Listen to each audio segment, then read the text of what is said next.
Hey guys, welcome back. Hope you had a good week in the market. It's September 9th. We're gonna look at this rally. I got it wrong. SPY, GME, BBY. Rip rally. Sub up, like up, comment down. Happy Money sticks around. We have a Twitter you can follow us on at Happy Money YT, and a Discord server. Link for that's in the description. Welcome to join either one. So I thought SPY was gonna be pricing CPI as a bad thing, but expectations for CPI are actually they're lower. They're assuming that it's coming down, so it's pricing in CPI with a rally. So yeah, we have a rally today, and we'll see next week. Probably flat to bullish until CPI, and then whatever. Everyone that's gone long, hoping CPI is going to be lower. I think if it comes in higher, we could see a big move down. But we'll see. We will CPI. SPY, big move up today, gapped up. My puts died in SPY heaven. And GME, same sort of deal. Actually, kind of followed the SPY, but very bullish today, 10.3%. Called this out yesterday. I figured a gap fill in that 27 range, and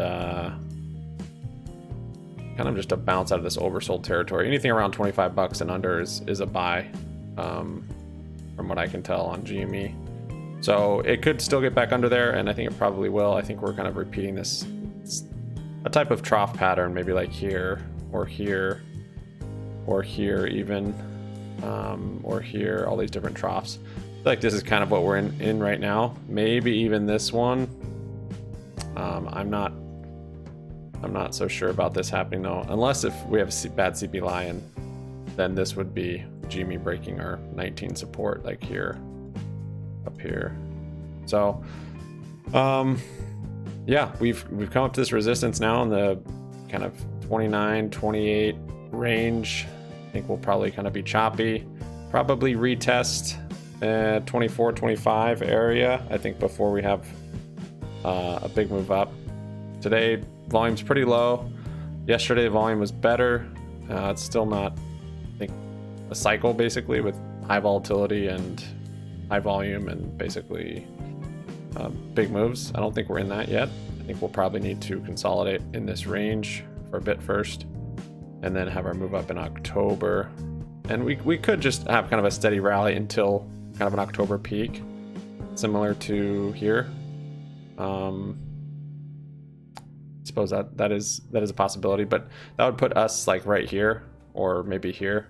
So kind of some consolidation probably for the next bit, and then CPI, if it's bearish, I think we could definitely retest and maybe even break that support, that 23 support that we made the other day. But yeah, I'll be a buyer under 25, or even at 25, which is where I've been scooping some stuff up. Don't have a whole lot of capital right now, kind of waiting on BBBY for the most part.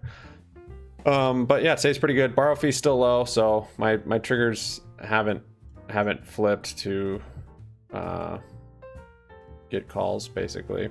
But not to say, calls today wouldn't work.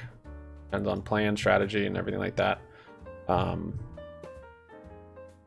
yeah, it's actually come down even more. So it's at 10% now. That makes me think we're gonna retest that low, if not break through it. This low down here, 23. Maybe not all the way there, but maybe like 24, 25.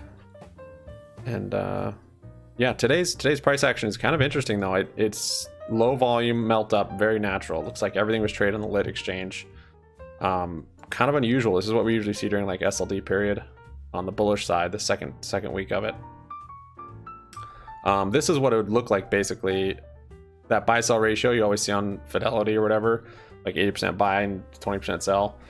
I think this is basically the price action you would see if we actually had a fair market where things were all on the lit exchange and the stock price reflected supply and demand, without all derivatives and without all of the swaps and futures and naked short selling. And if everything was legit, I think today would be a natural day on GME, and it looked like that. This looked like a lot of buying pressure on the lit exchange. So I'm wondering if there was either institutions buying in today or maybe insiders.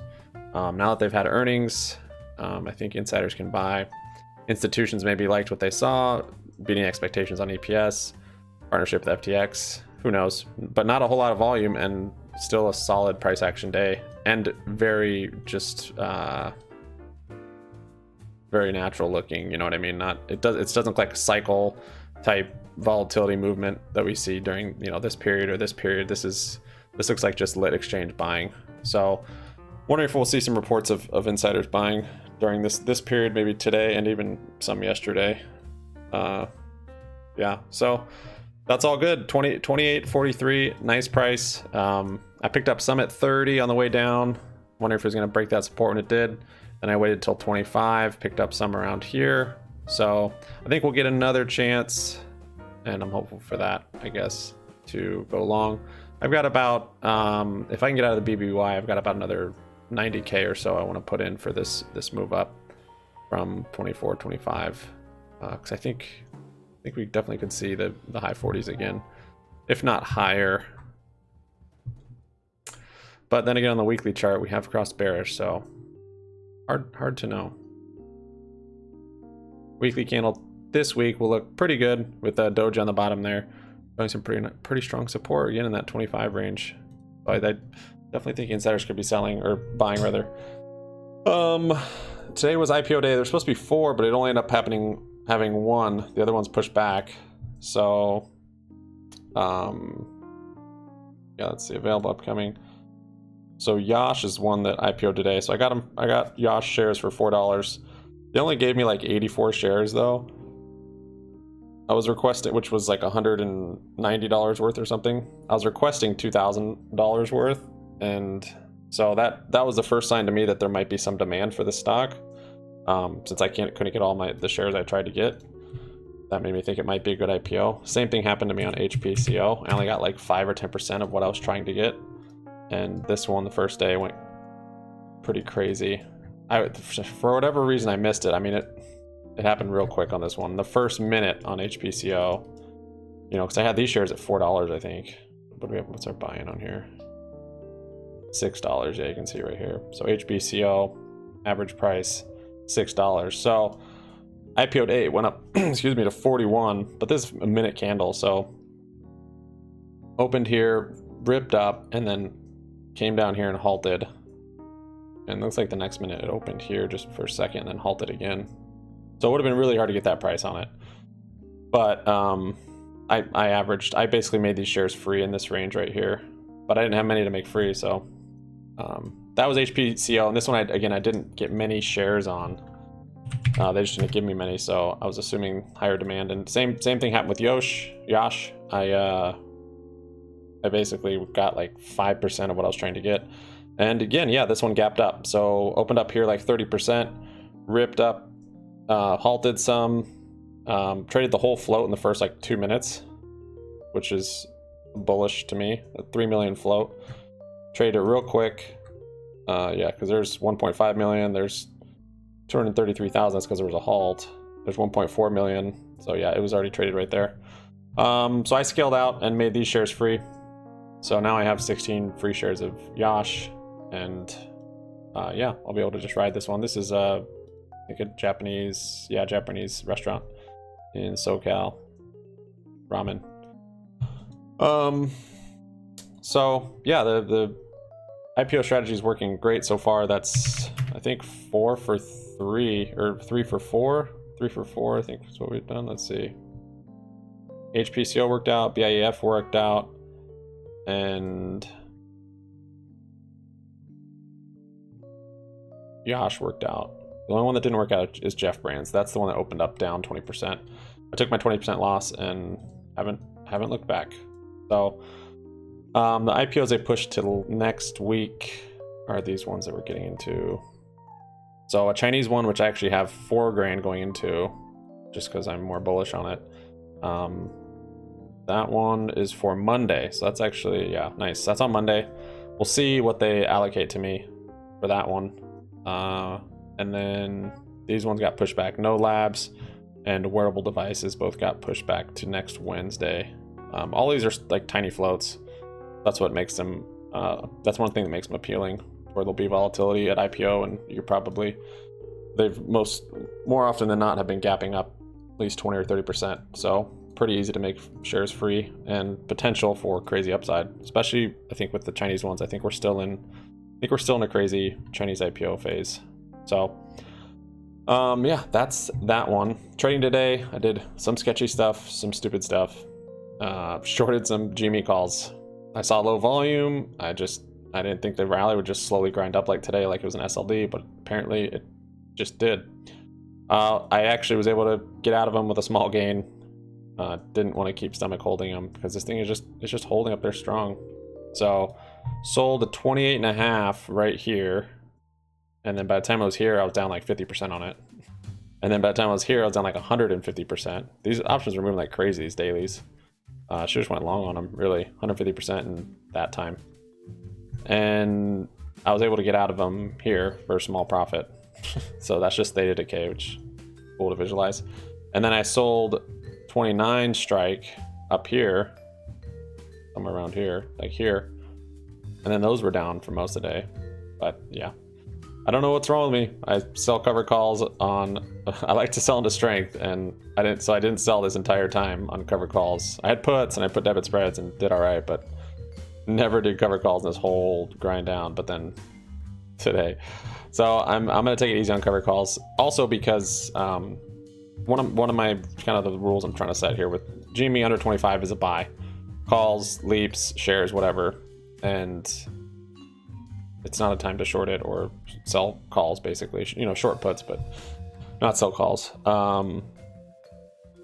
However, also looking at the IV, and I didn't even look at the IV when I opened those cover calls, which was dumb. But the IV is low right now.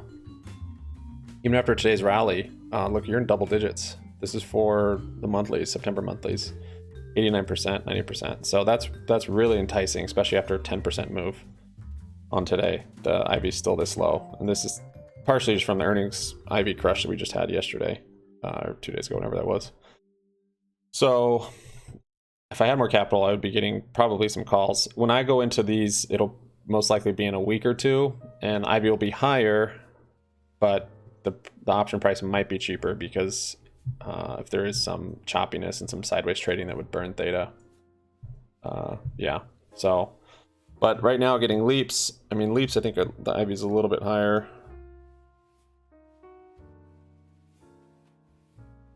Let's see. Yeah, so it's still double digits. That's not really a leap, but that was November, just with some time. Yeah, it's 100% for January's. These still aren't leaps, actually. 100%. Let's see what like an actual leap looks like. That would be, I guess, August 23. Yeah, 100%. It's still pretty low, though. So, yeah, probably a good time for that. Yeah, there's those calls. I closed my PFE short. My put debit spread just rally. The market's much more bullish in CPI than I was expecting. So after CPI might be a dump, but I'm not sure. Here's my buying back on those GME calls. Oh, and then I sold. So I actually had those 28 calls from before earnings, and they just got IV crushed. So I just broke even on them right here. They were in the money, and I bought them back here, or even maybe here. And just from the earnings crash, they have been down. Their IV crashed that whole time, which is crazy. That said, when we've had these bullish Fridays, typically we'll have a bullish Monday too. So tomorrow or Monday could be, a little more push higher. Since we've kind of hit this resistance, we'll see if it breaks that resistance. We might even see, 32. Might be a pretty big range. I don't know if it'll get that high, but might see something like that before it kind of flattens out and then makes a retest. I don't imagine it going that high just straight off of this move, but it could. 31. Yeah, I mean, this is setting up as a bull flag. It's not overbought on the hourly. I could have kept those calls, I guess, but it's okay. I'll wait. Wait. And then on the theta accounts, I rolled. So I closed the short puts, which worked out nicely on, I think they were like 25 strike. So collected the premium on that. And then our BBBY short puts, of course, are doing well today. This one's up 1,400. That's a 9.5 short put strike. So it's still in the money, but getting ever closer. And those are for next week on that account. And then on the margin account, BBY short puts are up 3,800 today, or no, sorry, today 3,600, and then I rolled down the 30 strike puts from this Friday. I rolled down to 29 for next Friday. So we'll see. These might still be in the money by next Friday, and we'll just see. While we're kind of trading in kind of a flattish range, I'd like to be selling puts on it. You know, if we're in kind of this trough type period, I'd rather just sell puts through that than hold shares. Not sure if I'm trying to time the market too much, but yeah. So I'm kind of stuck in it anyways, I guess. I could close it for a loss, but I'd rather not since I'm bullish. So in this period, I'd rather short puts and then probably close the puts and go to shares once we start seeing volume, start seeing moving averages cross over, start seeing the borrow fee rise back up, you know, 11, 12, 13%. And then I think we're on for October rally. But after that earnings, institutions buying in, maybe insiders buying in, it you know, it could all just start happening much quicker. You know, maybe just the shorting algorithm computers got shut off because of phase 6 of ISDA or whatever on September 1. I don't know. It's a lot of speculation for sure. Oh, and then my my short calls on BBY, I got those closed, so now I'm good on those, and all the upside that we need on there. So yeah, that's what I got. Thanks for watching, guys. We'll see you on Discord. Peace out.